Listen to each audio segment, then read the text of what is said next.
"Hey, stop scrolling, stop checking your email. I need 10 minutes of your undivided attention because something massive just happened." And almost nobody's talking about it the way they should. You know how people say, "Well, if even America hasn't done it, it must be impossible." India just did the impossible. Yeah, read that again. A country that the world once underestimated just stood up, did the unthinkable, and left global powers blinking in disbelief. This isn't clickbait. This isn't hype. This is real, and it's going to change how the next generation sees power, leadership, and innovation. Let me tell you what just happened and why it should make you proud, alert, and curious all at once. So what did India just do? India has just done something extraordinary, something that no other country on earth, not even the United States, has dared to attempt. While the world's major powers were caught in competition or caution, India stepped forward with a quiet confidence and achieved what many thought was too risky, too complex, or too premature. Consider the Chandrayaan-3 mission. It wasn't just another lunar landing. It was a calculated effort to reach the south pole of the moon, a region filled with craters, extreme cold, and scientific uncertainty. No nation had ever successfully landed there, but India did, and it did so with a fraction of the budget that other nations typically spend on similar missions. This wasn't just a technological achievement, it was a moment of global recalibration.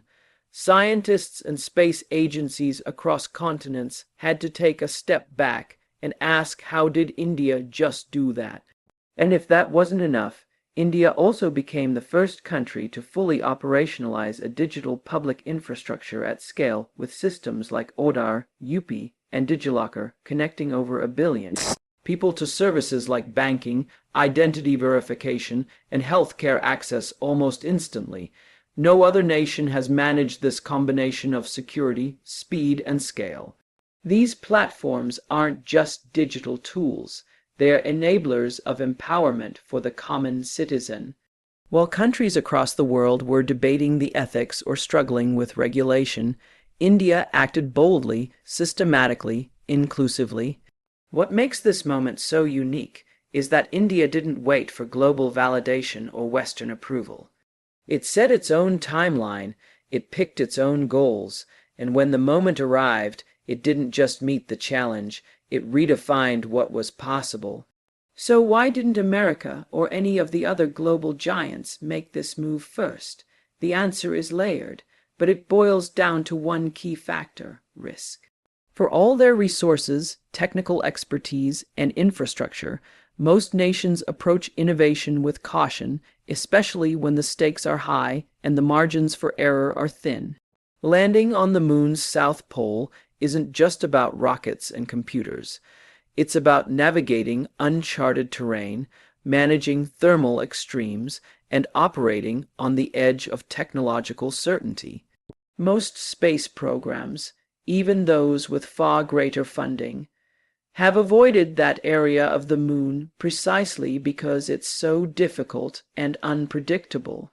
Similarly, implementing a nationwide digital ecosystem like Aadhaar and UPI poses enormous challenges: privacy concerns, data security, inclusion, fraud prevention. Developed countries, especially in the West, have long debated these issues, but have struggled to take decisive, unified action. India, however, had something else, a unique blend of necessity and courage. It didn't have the luxury of slowly evolving its systems. It had to leapfrog decades of legacy infrastructure and build solutions that were native to its needs. This urgency gave India clarity and drive. There was no plan B. Instead of being paralyzed by risk, India embraced it. Instead of waiting for the perfect conditions, India created the conditions. What also made the difference was India's mindset. While others saw risk, India saw opportunity. Where others hesitated, India experimented, and that's what separates bold innovation from bureaucratic stagnation. India's approach wasn't reckless. It was resilient, and in doing what others chose not to, it didn't just solve its own challenges. It showed the world that courage, when paired with purpose, can outperform caution even in the most advanced corners of science and governance. India's bold actions don't exist in a vacuum. They are part of a much larger story, one that's been building quietly but powerfully. Public-private collaboration, the success of projects like Chandrayaan-3 or the nationwide rollout of digital public infrastructure is part of a broader trend. India is not just catching up, it's leapfrogging. The world has taken notice.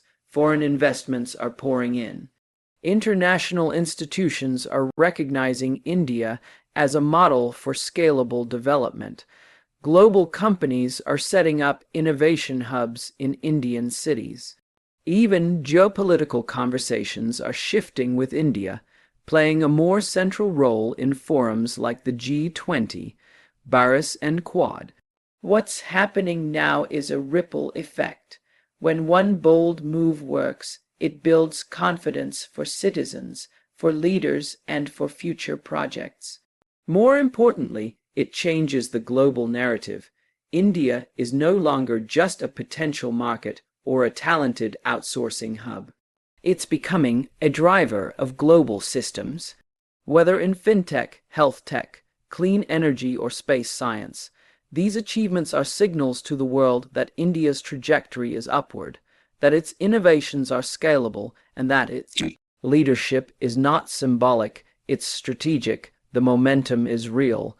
And as India keeps rising, it's not just participating in global progress. It's helping to define it. Let's get one thing straight. What India just did wasn't easy, it wasn't obvious, and it wasn't safe. That's what makes it revolutionary. Because behind the headlines, behind the applause and the satellite images of the moon's surface, lies a truth that most people overlook. India embraced risks that others were too afraid to touch. Not because it had a safety net, not because it had unlimited funds, but because it had to. Let's break this down. We talk about bold moves like Chandrayaan-3 as if it's just another space mission, but it's not. It's a leap into the unknown. The south pole of the moon isn't some neatly mapped out region with clear landing paths. It's a nightmare of craters, extreme temperatures, unpredictable terrain, and scientific uncertainty. No country, not even the United States, China, or Russia, had succeeded in landing there before. Why? Because the margin for error is razor thin. A small miscalculation could mean complete mission failure. Billions lost, years wasted, and global embarrassment on the world lessons from India's courage. That's the kind of pressure most governments avoid. They prefer safe innovation, incremental steps, minor wins, low-stakes moves. But India went straight for the summit. And here's the real kicker. It did it with a budget smaller than what some countries spend on defense, coffee tables, or corporate parties, with fewer resources, with a leaner team, and with the entire world watching, waiting to see if it would fall. Now think about that.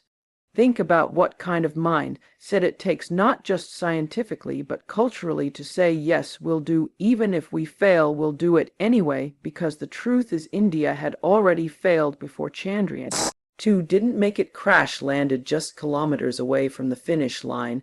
Most countries would have shelved the program after that sated budget constraints, aided technical gaps, moved on, but India didn't walk away. It didn't hide its loss. It didn't spin a story. Instead, it said, let's try again. But this time better. That right there, that's not just engineering, that's emotional intelligence on a national scale. That's resilience embedded into policy, into leadership, into the soul of a country.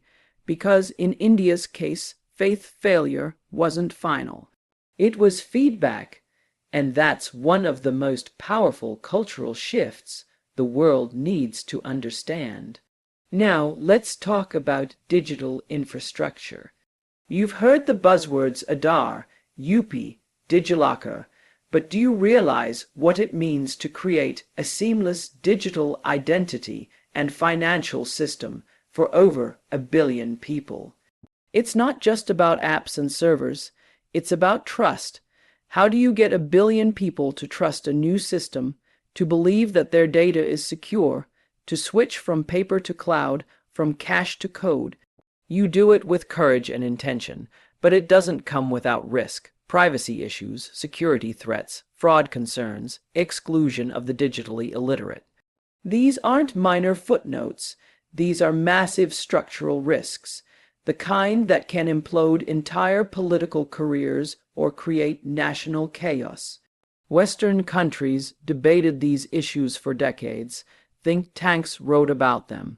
Committees formed, and still what this means for the future, no decisive action because everyone was afraid of what could go wrong. India acted. It didn't ignore the risks. It faced them. It addressed them, iterated, adapted, upgraded, and it kept moving. That's the secret most people don't see. India doesn't move because it's fearless. It moves because it refuses to let fear freeze it. There's a difference between recklessness and resolve, and India has mastered the latter. Let's take a moment to look at what this means for the rest of the world. Other nations weren't avoiding lunar South Pole landings or digital identity systems because they lacked the tech. No, many of them had better funding, stronger labs, and more global influence. They stayed back because they weren't willing to accept public failure, because they weren't ready to risk the criticism, because they feared the what if. But here's the truth. Without the risk, there is no leap, no moon landing, no digital revolution, no inspiration, no change. And this is why India stands out, not just an action, but an attitude.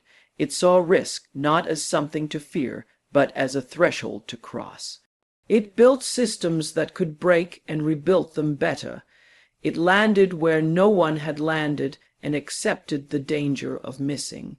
But in doing so, it proves something to the world. You don't need perfect conditions to do world-changing work. You just need purpose. Risk tolerance isn't about ego. It's not about gambling. It's about understanding that the cost of an action is often greater than the cost of failure. And while others wait for the stars to align, India is launching rockets. While others debate for decades, India is connecting its villages, its youth, its workers, its women, its dreamers to opportunity. And this courage didn't come from nowhere. It came from necessity. When you have to build for 1 billion, when you can't afford to wait, when delay means disaster, you move. You build your own blueprint, and that's what the world is beginning to realize. India didn't just embrace risk, it redefined it. It made risk a catalyst, not a constraint. It made failure a teacher, not a shame. And it made boldness a culture, not a campaign. So if you're watching from the outside, Jordan Peterson's key insights, confused by how India is doing what others wouldn't dare, here's your answer. India took the same fear that paralyzes others and turned it into fuel. That's what makes this moment historic. Because this isn't just about lunar landings or payment systems. It's about a shift in global mindset. A shift that says maybe courage matters more than capital. Maybe vision matters more than validation.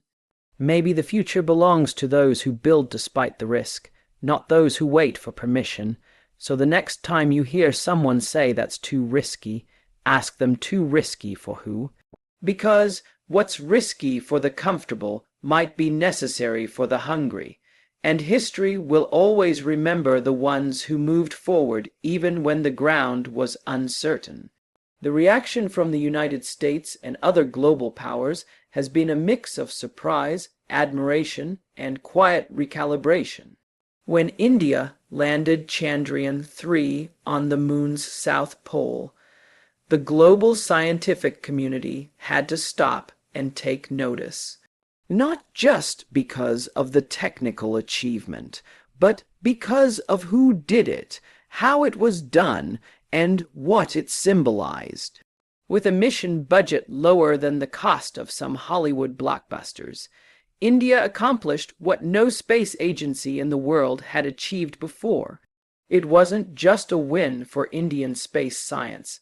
It was a signal that innovation and efficiency can coexist, and that ambition is not the exclusive domain of the West.